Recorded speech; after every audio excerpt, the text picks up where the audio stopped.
apa yang teman-teman lakuin di sini gitu. Wah, Hijrah Fest datang berapa orang gitu kan.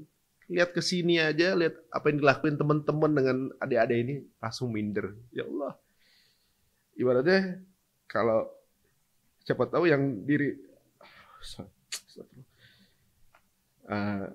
kita tuh cuma dapat apa namanya predikat di dunia gitu ibaratnya. Siapa tahu justru yang diterima justru yang begini gitu dengan keikhlasan. Pita Kuning Podcast. Men, cerita tentang Rico the Series, men. Lo kelihatannya punya ketertarikan, interest terhadap dunia anak-anak. Gue lihat dengan lo bikin karya Rico the Series, kartun animasi yang bernafaskan Islam ya. Dan kenapa lo fokus ke anak-anak itu, khususnya ke anak-anak?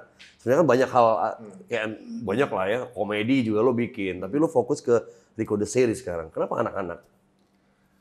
Satu emang karena punya anak ya, gitu. Dan concern bahwa anak gue itu kalau buka YouTube gue ibaratnya nggak tahu, nggak bisa. Ya kalau misalnya dalam pengawasan ya, gitu kan. Tapi ketika nggak dalam pengawasan kita nggak tahu nanti tiba-tiba mencolot tayangan apa segala macam gitu. Kita nggak bisa komplain orang-orang bikin konten-konten yang merusak moral anak gitu misalnya. Lu jangan bikin gitu, nggak bisa. Masing-masing punya ini. Tapi bagaimana caranya gue punya andil untuk bikin saingannya, gitu kan. Jadi nanti ketika dihisap kita, lu orang media apa yang ngelakuin? Salah satunya itu dalam 168 jam seminggu, gue udah ngisi 10 menit lah minimal seminggu itu tayangan baik. Mudah-mudahan bisa bertambah lagi, gitu kan. Nah itu juga dari apa namanya, ketika belajar sejarah-sejarah juga ada pengaruhnya juga sih sebenarnya. Jadi bahwa kalau kita biasa belajar sejarah gitu ada istilah Dark Ages gitu. Waktu Dark Ages itu justru adalah masa kebangkitan, masa kejayaan-kejayaan ilmuwan Muslim itu kan saat itu. Bagaimana yang menemukan pesawat Ibnu Firnas, tapi kemudian yang populer adalah Wright bersaudara, nggak masalah bagi mereka. Yang dikejar bukan dunia, bukan fame-nya kan. Bukan gitu. fame ya, Gitu. Bagaimana sekarang orang mungkin bilang, wah yang menemukan Instagram segala macam gini, mana ada gitu apa namanya ilmuwan yang sejarah dalam sejarah Islam yang bisa dibanggakan. Tapi semua digital ini nggak akan terjadi tanpa ditemukannya algoritma kan. Betul. Al-Khwarizmi. Kemudian bagaimana YouTube atau lensa kamera, kacamata segala macam ini nggak akan ada kalau nggak ditemukannya optik oleh Ibnu Haytham. Nggak bisa ada mobil, ada jam tangan, robotik segala macam kalau nggak ditemukan sama Al-Jazari. Jadi semua teknologi yang ada sekarang itu reflection dari the dark ages yang ditutup sama sejarah-sejarah dunia sekarang. Nah, kemudian kan belajar dari generasi-generasi terbaik zaman dulu tuh kayak Salahuddin Al-Ayyubi ya kan. Bagaimana waktu itu dia bisa menjadi pembebas Palestina saat itu kan. Ternyata hebat bukan dianya gitu. Yang hebat adalah 3 generasi sebelumnya. Siapa namanya? Termasuk juga perebut Konstantinopel ya. Iya, itu kan setelahnya lagi kan. Setelah itu. Jadi ternyata bahwa yang hebat bukan dianya, tapi generasinya yang hebat. Cuma dia adalah juru bicara dari generasi itu.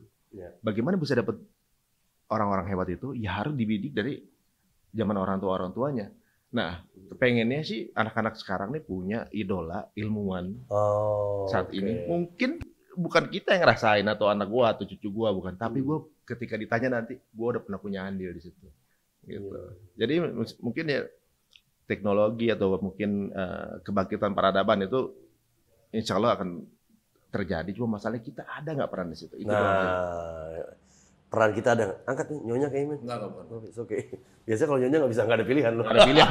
Gue gini sendiri, gue lagi ngomong bisa gini sendiri. Gitu. Lagi live di TV bisa. Lalu Mimi. Jadi oke. Tapi itu hal yang bagus sih. Jadi Rico the Series ini diharapkan bisa menjadi legacy lah. Biar bisa ngenalin lah, bisa ngenalin bahwa ada loh tentang teknologi, tentang Islam dan sebagainya buat anak-anak gitu ya. Tapi nggak perlu ngomongin agama sih sebenarnya. Lebih baik kenalin anak mengenai teknologi. Gara-gara juga waktu itu ngobrol sama salah seorang ilmuwan Indonesia ini tinggal di Singapura. Dia ahli cahaya nih. Dia bahkan di Google Scholar dia disebut namanya paling tinggi. Tertarik gara-gara dia menemukan bahwa di setiap fase kehidupan manusia di Quran itu disebut cahaya nur. Semua disebutkan. Di semua fase itu selalu ada cahaya nih. Itu bahkan Quran Allah pun disebutkan sebagai cahaya juga. Waduh, kenapa dia tertarik itu? Makanya pernah penasaran. Tapi dia kemudian keluar bahwa sebenarnya teknologi itu udah ada di Quran. Yeah. Masalahnya orang Islam tuh cuma baca doang. Gitu. Nggak memahami, nggak mentadaburi. Ketika dia bilang baca, kan baca juga keadaannya, baca juga situasinya seperti apa. Iqra kan selalu gitu sebenarnya, dibaca. Ini korelasinya apa gitu. Kayak Nabi Musa dulu pernah belah laut gitu kan. Itu dilakukan oleh Nabi gitu, impossible kan gitu. Tapi doable, karena udah ada itu belah laut dari Prancis ke Inggris. Iya. Gitu kan. Isra Mi'raj dari Mekah ke Madinah, Mekah ke Aqsa kemudian ke langit gitu kan. Udah sekarang udah ada pesawat, udah ada roket. Iya. Tapi belum nyampe setinggi itu. Tapi palingnya spiritnya udah sama. And probably they got inspired, bro, pasti. Iya, nggak mungkin lah kalau selevel itu nggak mungkin. Tapi sebenarnya bahwa teknologi itu bisa ada. Iya. Gitu kan. Bagaimana Umar bisa memimpin perang dari tempat yang jauh, dianya bisa remotely nguasai komando. Kan ada tuh. Sekarang udah ada handphone. Oh iya. Which is sebenarnya yang kita pikir impossible, kalau kita dipelajari lagi itu bisa kok double gitu. Walaupun mukjizat tetap mukjizat, nggak bisa kita selevel itu. Gitu. Dan in terms of pekerjaan atau ilmu dunia itu sangat dibutuhkan untuk bisa mencapai kemaslahatan. Yang penting tujuannya itu kan ya. Termasuk belajar sains dan sebagainya. Gue juga sering ngamatin lo sangat fokus sama keluarga lo sekarang. More than before. I know you before. Tapi sekarang kayaknya lo lebih banyak fokus sama keluarga. Kalau ke fokus ke keluarga orang takut bahaya. Nggak, artinya so sweet banget lah gitu dan sebagainya. Apakah ini ekspresi dari lo pernah cerita one day sama gue bahwa gue nggak punya banyak waktu nih sama anak-anak gue, sama keluarga gue, karena gue nggak tahu ya kapan maut itu menjemput, ajal itu menjemput. Apakah itu atau memang lo lagi menikmati, enjoying berkeluarga banget atau apa nih bro? Ya nggak tahu ya, maupun sejak belakangan itu ya, ibaratnya memang lagi betah banget di rumah gitu, lagi seru banget sama anak-anak. Ya mudah-mudahan terus, bukan lagi doang, tapi memang sesuatu yang gue kepengen dia punya memori yang sebanyak-banyaknya sama gue gitu. Jadi misalnya suatu saat ini kan gue udah nggak ada lagi gitu, entah misalnya suatu saat 10 atau 20 tahun lagi gitu, dia akan ingat gitu, gue kalau pagi dibangunin subuh sama bapak gue nih. Gitu. Alhamdulillah, mudah-mudahan ingatan yang baik ya yang dia ingat. Jadi maksudnya memori-memori itu akan menjadikan dia, masa sekarang gue nggak sholat lagi gitu. Jadi banyak hal sih sebenarnya, dan prioritasnya jadi ke rumah juga gitu. Makanya ketika WFH orang pada di rumah terus kemudian gak betah, itu ada masalah gue rasa. Karena kalau gue rasa gue betah banget di rumah. Iya. Iyalah, rumah lo gede banget sih. Kalau itu kesalahan bini gue. Gue lihat lo sama si Teguh Wisnu, Sungkar segala macam. Mamet. Itu kalau itu rumah yang lama bro di situ. Ini rumah lama sebenarnya, rumahnya lama gitu. Kelihatannya doang sih sebenarnya. Enggak, bini you would do the same thing, karena menurut gue emang ya lo kan bahagiain keluarga lo di situ kan, supaya mereka jadiin tuh rumah satu hal yang menyenangkan, tempat yang menyenangkan kan gitu. Pokoknya bagaimana biar bini gue betah sih sebenarnya. Jadi ibaratnya gini, bini gue lihat lahan kosong pengen direnov. Jadi ada pagar kemarin udah jadi aja mau direnov lagi gitu. Jadi ada tempat kita di atas sih buat kita ngobrol-ngobrol kalau sore-sore. Oh ya boleh deh gitu kan, di bawah akhirnya gue bikin tempat ngopi tuh. Oh iya. Ya kan di rumah di bawah tempat ngopi. Oh kita pakai tangga sekalian aja lift di sini gue bilang. Jadi ya memang kalau apa namanya rumah maunya gimana gue serahin. Kamu betahnya seperti apa gitu. Tapi dia bisa nunjukin bahwa dengan ketika sudah didesain seperti ini, dia completely a different person sama dia dulu. Asli dia jadi orang betah di rumah banget. Sekarang orang rumahan banget. Apa-apa maunya udah nggak usah keluar, di rumah aja segala macam gitu. Karena jadi keseruan yang kita bawa ke rumah. Kayak di rumah gua sekarang udah kayak hutan. Kenapa? Lagi hobi tanaman. Hampir semua tempat ada tanaman gitu. Tinggal ulernya aja yang belum. Tapi yang penting mereka senang lah di rumah, karena penting banget. Ya itulah. Bro, ngomong-ngomong, ada salah satu adik kita kan di Pita Kuning tuh mensupport 32 keluarga dan 30 anak-anak yang alhamdulillah diberikan ujian dari Allah bernama kanker ya. Kita nggak boleh menyesali juga. Nah, salah satu dari adik-adik itu mengirimkan surat untuk dibacakan oleh Om Ari Untung gitu. Nah, lu berkenan nggak untuk bacain? Ya, oke. Nih, biar dia kenalin diri dia lewat ini. Ini suratnya. Ntar gua scan dulu ya. Iya. Udah plus kacamata plus. Itu plus kacamata. Lu udah belum ya? Ya udah lah umur segini. Lu mau muda terus ya udah berapa gua plus ini? Gua lihat lu kacamata duluan nih. Wah, dia duluan nih. Trik. Aduh, ini yang bawa plus yang kata begini. Enggak, kalau bawa doang ini apa namanya? Apa lu gini kacamata? Kadang-kadang gini juga. Iya. Enggak, tapi emang biar lebih cool aja. Asik gitu dah. Soalnya kan beda kalau pakai kacamata tuh kalau lagi ini kan Asik. kelihatan lebih wibawa. Kayak pinter gitu. Mana tulisannya, Bro? Kayak tulis Tulisannya mana? itu lo pegang. Oh, sini. Bacanya penuh penghayatan, ya, Waduh. penuh pendalaman. Bismillah. Bismillah. Assalamualaikum Kak Ari. Apa kabarnya? Semoga sehat terus ya Kak. Kak senang loh pas tahu yang buatin filmnya Riko datang ke Pita Kuning. Pengen deh ketemu langsung dan foto sama Kak Ari. Walaupun kakak nggak kenal aku siapa, tapi terima kasih udah buat aku terhibur lewat Riko The Series. Oh iya, sampai lupa ngenalin diri. Kenalin Kak, namaku Azam. Masih berumur 7 tahun, tapi udah berjuang melawan kanker. Meski sekarang hanya punya 1 ginjal, aku nggak mau menyerah gitu aja. Berobat, berdoa, dan belajar semuanya masih kulakukan. Semua demi kesembuhan dan masa depanku juga, Kak. Malu rasanya kalau dilihat lemah sama teman-teman lain. Kalau ingat dulu, Azam masih sering belajar ngaji. Tapi badanku sering gak enak dan cepet capek. Makanya jadi lebih banyak di rumah. Sejak saat itulah Azam tahu film Riko dan tetap belajar agama Islam. Sekarang Azam tetap berobat ke rumah sakit, tapi setiap kali nungguin dokter, aku pasti nonton film Riko loh Kak.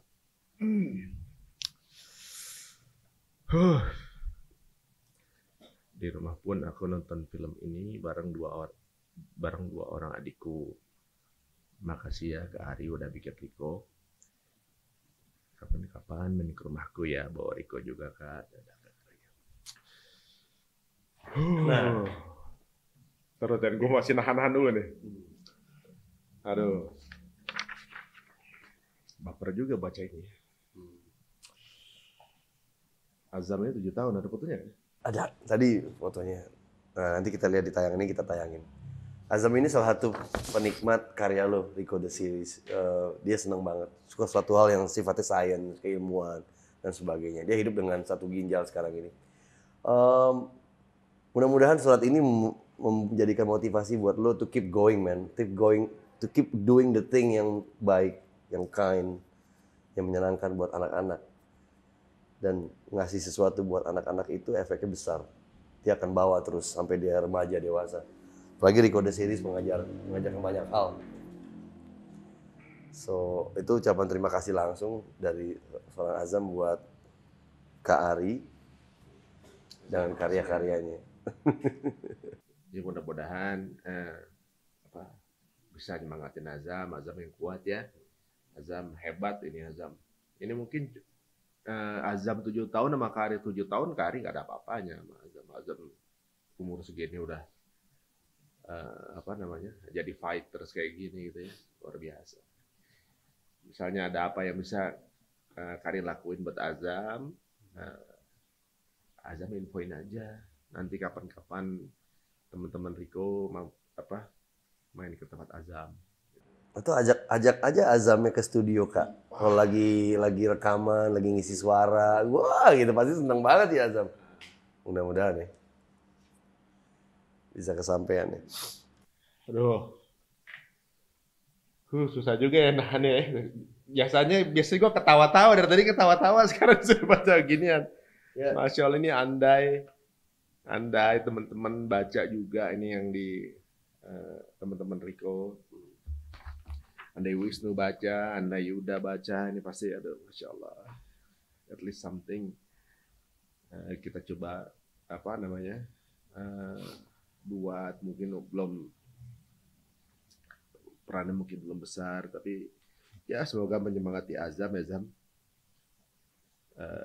Ini satu di antara sekian banyak adik-adik yang mungkin banyak menghabiskan waktu di rumah dengan tabletnya mencari suatu hal yang baik, ilmuwan segala macam. Jadi itu semacam sign dari Allah juga bahwa you have to keep going man untuk ngelakuin hal-hal yang baik itu, iya kan?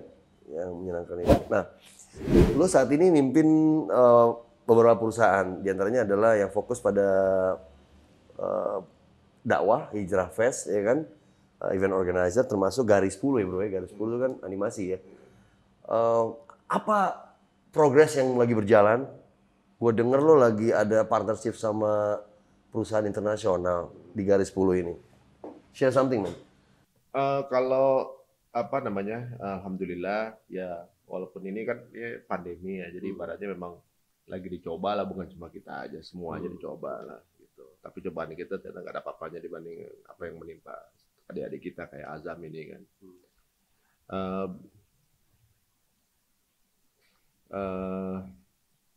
Ibaratnya kalau kita ngomongin bisnis ya, ibaratnya sekarang nih kalau cari profit ya pasti ya sekarang bukan saat yang tepat ya kan. Cara ngomongin profit, kita lebih kepada ya bagaimana caranya dari segitu banyak rezeki yang udah kita dapetin tahun-tahun kemarin, ke sini momen yang pas untuk kita justru jadi solusi buat orang lain ya gitu, untuk bikin banyak hal yang positif yang bisa apa namanya, bisa bermanfaat untuk orang lain gitu ya. Kayak kalau yang teman-teman Hijrah Fest sekarang sedang menggagas satu apa namanya, kita tulis jadi Hijrah Trainer untuk sementara, untuk membantu teman-teman. Sekarang kan banyak pengusaha Instagram, Mai. Jadi banyak yang kayak kemarin tuh ada berapa 18 pilot dipecat kan gitu kan. Kemudian sekarang jualan makanan di Instagram gitu, banyak ya. Iya, dan salah satu fenomena hijrah itu sedihnya adalah mereka udah tinggi-tinggi loh jabatannya sebelum dia disebut hijrah ya. Tapi ujung-ujungnya mereka jualan herbal sama susu kurma. Paling itu kan. Padahal segudang ide yang bisa dilakuin sebenarnya. Segudang ide kan. Jadi kalau ketika teman-teman bilang apa namanya, gimana nih mengenai new normal, perubahan kebiasaan dari sisi bisnis lah misalnya gitu kan. Kayak teman-teman musyawarah misalnya, kita coba-coba cari bagaimana jadi solusi gitu. Pada saat teman-teman yang lain sekarang lagi twist apa bermasalah dengan pekerjaannya kan. Kita nih Allah udah new normalin kita 2-3 tahun yang lalu. Iya benar. Ya, jadi ibaratnya apa namanya, perubahan kayak gini pasti akan kejadian gitu. Ada nggak selamanya kita bagus-bagus terus kan gitu. Ya kita pernah dikasih gempa, tsunami, dikasih segala macam. Sekarang dikasih wabah ya suka-sukanya Allah aja, orang kita cuma numpang doang kan gitu. Nah, cuma masalahnya kita ini orang-orang terpilih lah ya kan, kamu dengan solusi. Nah itu jadi ketika merubah jadi apa Hijrah Trainer itu, kita bantu mereka yang UMKM. Nanti kita sudah kumpulkan, dia akan berikan pelatihan-pelatihan, kemudian diberikan website gratis misalnya, atau apa namanya, digabungkan menjadi bagaimana cara membuat sebuah portal bersama yang jadi solusi buat mereka berjualnya lebih gampang. Gitu. Dan ada satu program lu yang brilian menurut gua, endorse teman-teman, endorse gratis ya. Itu dibutuhin banget sama UKM sekarang ya, dipromote ya. Waktu endorse gratis pas Ramadan kemarin kita juga kaget. Kita kan endorse gratis ada 20 orang yang ikutan kan. Satu orang 2 deh. Jadi sehari itu ada 40 produk gitu kan yang bisa kita bantu endorse. Ternyata pas kita umumin datang 1.200. Iyalah, Pak. Akhirnya kita tutup tuh. Di hari pertama doang udah kita tutup karena kalau makanan masih basi kan. Oh iya juga ya. Akhirnya kita turunin anak-anak dari komunitas yang jago foto, kita fotoin semua, bikin Instagram baru. Akhirnya kita repost. Itu satu gitu. Kalau yang dari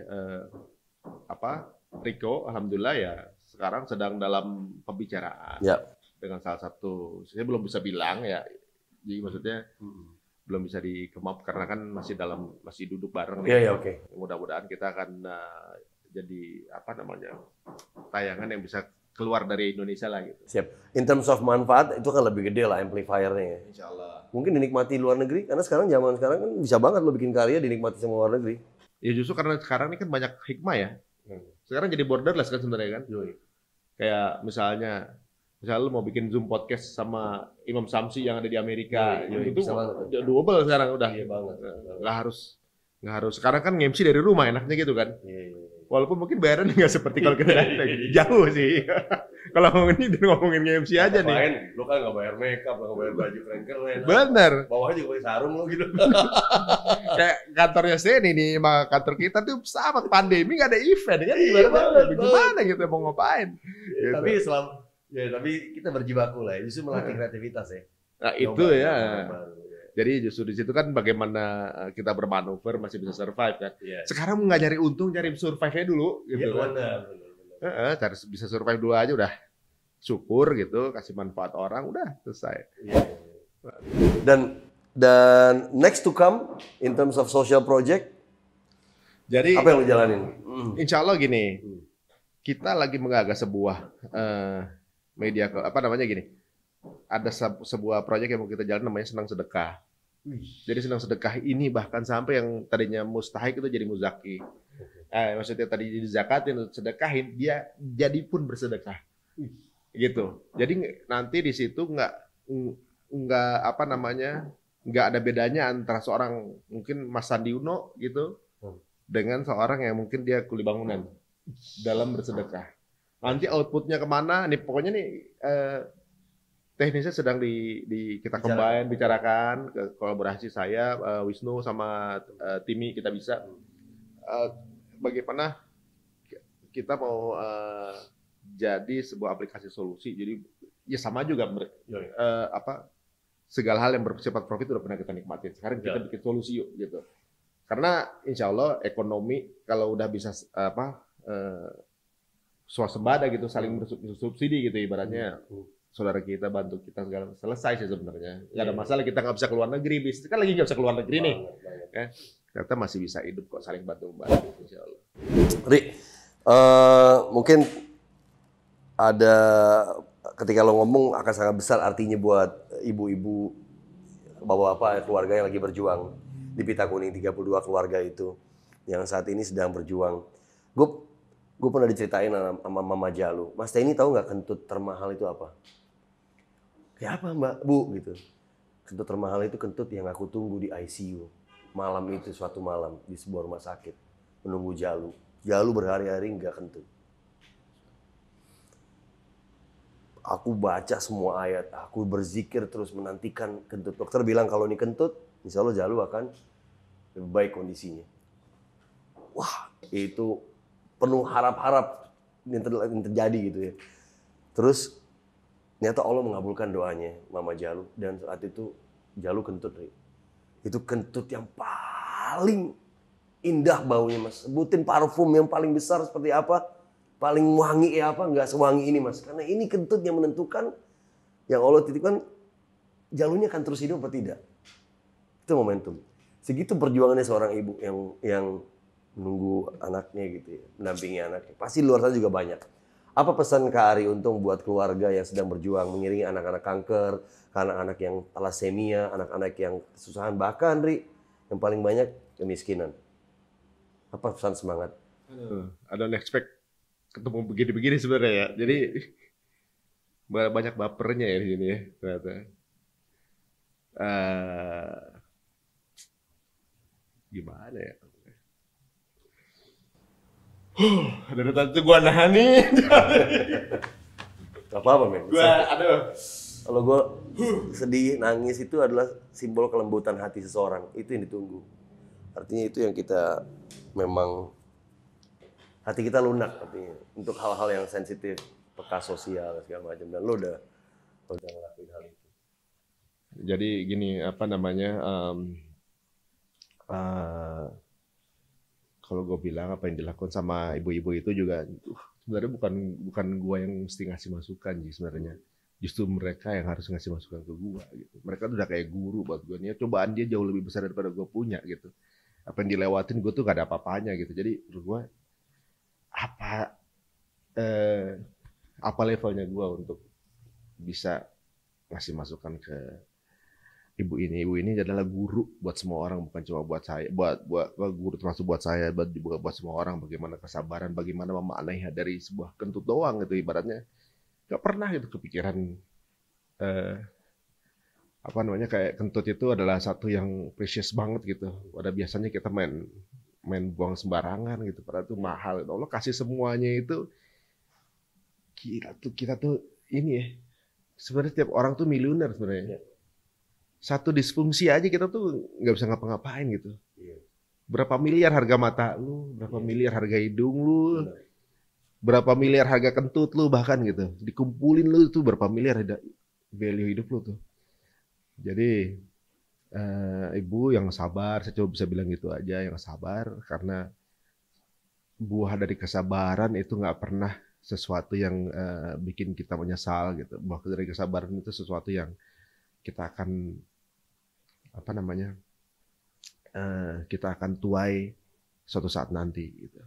Emang Allahnya Maha Kuasa gitu ya. Allah Maha Kuasa bisa melakukan apa saja. Nggak ada yang nggak bisa dilakuin. Tapi ada satu hal yang tidak akan dilakukannya, yaitu mengingkari janjinya. Gitu. Allah Maha Sabirin. Allah hanya bersama orang-orang yang sabar. Jadi kalau ibu sabar sebenarnya, ya Allah bersama ibu gitu. Jadi belum tentu Allah sama kita, sama sama teman-teman yang di sini kalau kita nggak punya kesabaran seperti ibu punya gitu kan. Cuma gue jelek banget muka gue Ten kalau lagi. It's okay, man. Maksudnya, Aduh. menangis sesuatu untuk yang sifat ini lambang kelembutan hati kan. Allah juga ketika kita selalu mengingat Allah dan menangis itu kan kelembutan hati. Ini akan jadi satu hadiah besar buat mama-mama di luar sana, 32 adik-adik ya. Jadi video ini kita peruntukkan untuk mama-mama dan ibu-ibu sama bapak-bapak yang berjuang. Mungkin one day Ari bisa berkunjung, Ari bisa datang ke sana untuk melihat ketemu. Datang aja mereka udah happy banget sih, bro.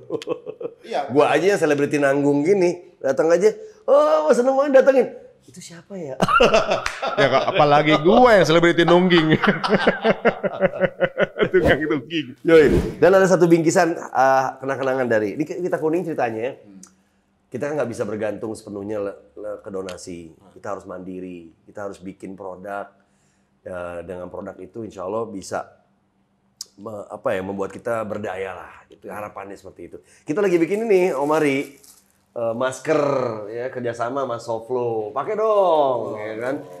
Mudah-mudahan bisa menambah koleksi maskernya. Itu gambar adik-adik semua tuh desain pita kuning, botak-botak malahnya. Gua scan dulu ya. Oh siap. Oh udah ketemu. Oh, aduh, lucu banget ini. Botak-botak ini maksudnya. Iya. Aduh. Adik-adik yang kemoterapi. Tapi kita tidak pernah ya mengekspos inilah kondisi mereka. Nah, siap tuh adik-adik. Pakai ya. Alhamdulillah semuanya nanti akan dapat masker ini dari pita kuning diproduksi langsung. Emang beda kalau dipakai sama seleb ya? Dipakai gue biasa aja coy, kenapa ya? Aduh, ini maskernya, lihat gambarnya bikin baper. Tapi emang gue tuh nggak pede, balik muka gue. Kadang itu kalau gue buka, jadi gue bener-bener nggak pede lihat muka gue sendiri dalam keadaan sedih gitu. Jadi gue selalu nahan, banget takut lihatnya asli acur-acuran nih maksudnya. It's okay man. We love you so much. Indonesia loves you so much. Kita tahu lo dan kita menikmati karya-karya lo. Ngikutin langkah-langkah lo. I'm your big fan, man. Dari dulu gue jalanin, gue berjalan sama lo. Banyak story lah sama dia. Gue cuma bisa doain. Dan teman-teman yang nonton juga insya Allah doain. Ari Untung dan semua karya-karyanya akan maju. Yang paling penting diridhoi Allah ya. Diridhoi Allah dan memberikan manfaat buat Indonesia dan seluruh aspek kehidupan lah. Gitu. Aduh, dan terima kasih untuk undangannya juga. Yang pasti juga nih banyak dapat, ibaratnya saya sendiri banyak dapat pelajaran untuk datang sini gitu, bahwa apa yang kita lakuin itu jangan lihat banyaknya gitu, banyak yang datang gitu kayaknya udah paling ini, enggak, pas lihat di sini apa yang teman-teman lakuin di sini gitu, wih Jarafest datang berapa orang gitu kan, lihat ke sini aja, lihat apa yang dilakuin teman-teman dengan adik-adik ini langsung minder. Ya Allah, ibaratnya kalau siapa tahu yang kita tuh cuma dapat apa namanya predikat di dunia gitu ibaratnya. Siapa tahu justru yang diterima justru yang begini gitu, dengan keikhlasan bergerak dalam silent gitu, ibaratnya no exposure atau juga mungkin santai aja gitu. Ada nggak ada dapat incoming, gue tetap ngelakuin ini. Masya Allah, ngeliat ini yang udah dipanggil semua berapa orang tuh, bayangin tuh, segitu banyak bersaksi untuk teman-teman yang ada di sini semua gitu. Sedangkan yang kita temuin nih, mungkin teman kita dalam beribadah belum tentu kita finishnya sama di tempat yang sama, bisa aja ya, mudah-mudahan enggak ya. Kita mudah-mudahan bisa tetap saling mengenal nanti. Tapi banyak pelajaran di sini bahwa setiap orang punya jalan amalnya masing-masing dan setiap orang punya misinya masing-masing, dan selama itu di jalan yang sama, insya Allah kita akan ketemu di tengah jalan ini. Amin. Amin. Thank you, Mari. Alhamdulillah kita dapat sahabat dan banyak pelajaran dari sahabat kita yang satu ini tentang perjuangan hidup, tentang mengedepankan sosial, tentang bagaimana cara merebut perhatian dari Allah dengan cara-cara yang baik dan menyayangi umatnya. Mudah-mudahan tayangan ini bermanfaat buat teman-teman. Terima kasih. This is the end. Wassalamualaikum warahmatullahi wabarakatuh.